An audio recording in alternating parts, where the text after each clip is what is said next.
Existe uma questão cultural na qual todos nós estamos envolvidos.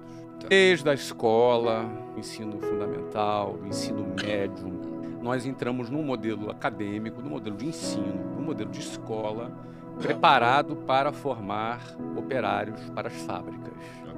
O modelo de ensino nosso, ele data da Revolução Industrial.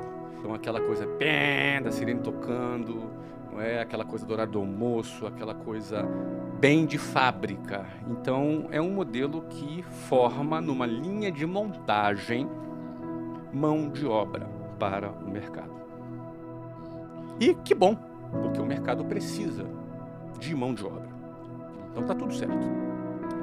Acontece que, para você sair dessa linha de montagem, para você sair desse rebanho que é criado um rebanho, e esse rebanho vai seguindo, um boi na frente do outro. Então a visão do boi de trás é a bunda do boi da frente, com o rabo balançando de um lado para o outro. Então você passa a sua vida enxergando a bunda do boi da frente. Perfeito. Sair dessa linha de montagem requer muita coragem, não é fácil.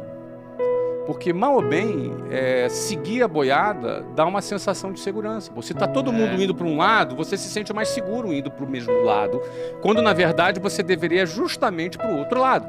Por que as pessoas se sentem mais seguras indo para o lado onde todos estão indo? Porque é o sentimento de manada, é o sentimento que você tem, você é parte de uma massa. As pessoas gostam de fazer parte de um coletivo. É ruim, dá ruim. Dá ruim pra todo mundo. Mas Então, tem desculpa. é como se fosse diluir o seu risco, entendeu? Eu estou diluindo o meu risco se eu estou junto com todo mundo. Também deve ter uma questão uma questão antropológica, essa questão da autoproteção. Se você, obviamente, num cenário mais hostil, se você voltar alguns milhões de anos atrás, você numa tribo, tu está muito mais protegido para lutar contra predadores, por exemplo. Mas o fato é que para você se destacar, você tem que, em algum momento da sua vida, sair dessa manada. Como você vai sair desse rebanho? O que é esse rebanho? Esse rebanho segue ensino fundamental, ensino médio, faculdade, emprego e INSS. É isso aqui, ó. É esse o ciclo. E morre. Certo. Tá? É esse aqui o ciclo. Pobre, geralmente estatisticamente pobre, dependendo do INSS, que não é uma coisa tão recomendável assim. E no momento onde a gente tem um déficit grande, então assim, ter muitas reformas. E a tendência é ele se aposentar nunca e diminuir o benefício, porque a conta não fecha. O número de entrantes é sempre menor do que o número de beneficiados, porque os velhos demoram mais a morrer, que bom, porque a medicina avançou, e os casais têm cada vez menos filhos. Então, estatisticamente, você vai ter menos pessoas trabalhando no futuro para pagar mais velhos recebendo. Mas então, deixa eu uma pergunta: as massas geralmente estão erradas? A unanimidade costuma ser chamada de burra. A voz do povo não é a voz de Deus, não é? E você, quando segue a maioria, tu vai ter o resultado da maioria. A gente está falando aqui, o nosso assunto é para ter sucesso. Certo. Nosso assunto aqui é ter sucesso. O que seria a definição de sucesso nesse nosso papo Muito agora? bom. Bom, em primeiro lugar, sucesso não é ganhar muito dinheiro. Sucesso é cumprir sua missão. Não é porque não é, ou não é porque não é suficiente apenas o dinheiro com a métrica de sucesso? Na minha visão, não é porque não é. Entendi. Na minha opinião, na minha visão, na minha definição de sucesso, é cumprir a sua missão. Geralmente, quando você cumpre a sua missão, você cumpre com sucesso a sua missão, geralmente você vai ganhar dinheiro. Por que é geralmente? Porque pode ser que a tua missão seja salvar as baleias no Oceano Índico. Talvez a sua missão seja cuidar dos necessitados da África. Eu não sei se alguém vai ficar rico cuidando dos necessitados da África, mas ele vai ser um cara bem-sucedido. Se ele terminar a vida dele cumprindo a missão dele, ele vai ser um cara bem-sucedido. O final do filme, A Lista de Schindler, ele tem um cara se lamentando profundamente, chorando compulsivamente, porque ainda tinha um relógio. E aí ele percebeu que ele poderia ter comprado alguns judeus a mais para poder salvar esses judeus. Ou seja, na concepção dele, o relógio com o qual ele terminou a vida dele deixou ele triste, porque ele, apesar de ter salvado milhares de judeus, ele poderia ter salvado um ou dois a mais. Então, ou seja, na concepção daquele cara, o sucesso dele não era ser rico. Mas ele usou 99,9% da riqueza dele. No final da vida ele viu que tinha um relógio. Quem viu esse filme, que não viu, recomendo. É um filme longo, mas é um filme profundo. Eu sempre busquei atingir resultados e sempre tive grana também como um objetivo meu. Falando do meu caso especificamente. Por exemplo, Meu primeiro degrau, eu queria ser independente dos meus pais. Eu lembro de eu estar trabalhando, preciso ser independente dos meus pais. Cara, é grana. Depois o segundo degrau, cara, eu quero me casar. É grana. Quero abrir minha empresa. Grana. Ou seja, sempre no meu escopo, no meu quadrado, sempre o sucesso e o dinheiro caminharam juntos. Eu penso que a maioria, todos nós, eu estudei em escola pública, as pessoas, elas são treinadas para poderem entrarem nessa linha de montagem. Perfeito. A pergunta é, para você ter sucesso, para você se destacar, para você cumprir com excelência a tua missão e, eventualmente, se você enriquecer, uma coisa é fato. Se alguém pergunta assim, olha, existe fórmula para o sucesso? Eu não acredito em fórmula para o sucesso. Mas existe fórmula para a mediocridade, que é seguir a linha de montagem. Perfeito. Porque se você faz o que todo mundo faz, você vai chegar no mesmo lugar que todo mundo chega. Por analogia, por pura lógica. Se você dá todos os passos que todo mundo dá, você necessariamente vai chegar no mesmo lugar que todo mundo chega. E na melhor das hipóteses, você estar na média já é uma vitória. Entendi. E a média é a mediocridade. Mediocridade é o lugar da média, das médias. E a maioria vai estar nas médias, você conhece a razão de Pareto, 80-20, 80%, não é? Vai produzir 20% e 20% vai produzir 80%. Então, a maioria vai ficar nas médias. Mas a maioria por quê? Porque são as pessoas que vão seguir esse modelo, porque é muito difícil sair desse modelo. É muito desafiante, dá medo você sair dessa linha de montagem.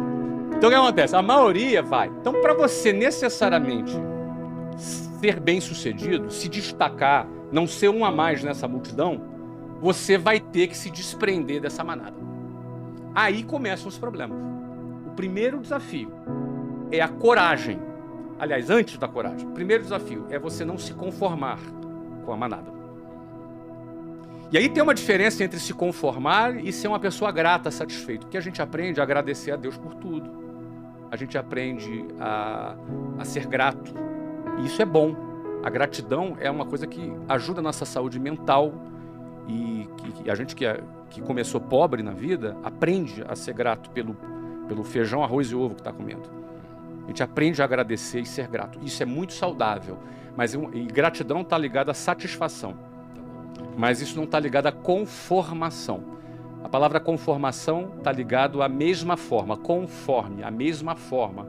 Quando você se conforma, você ganha a mesma forma da manada. Se você se conforma, você será como a manada.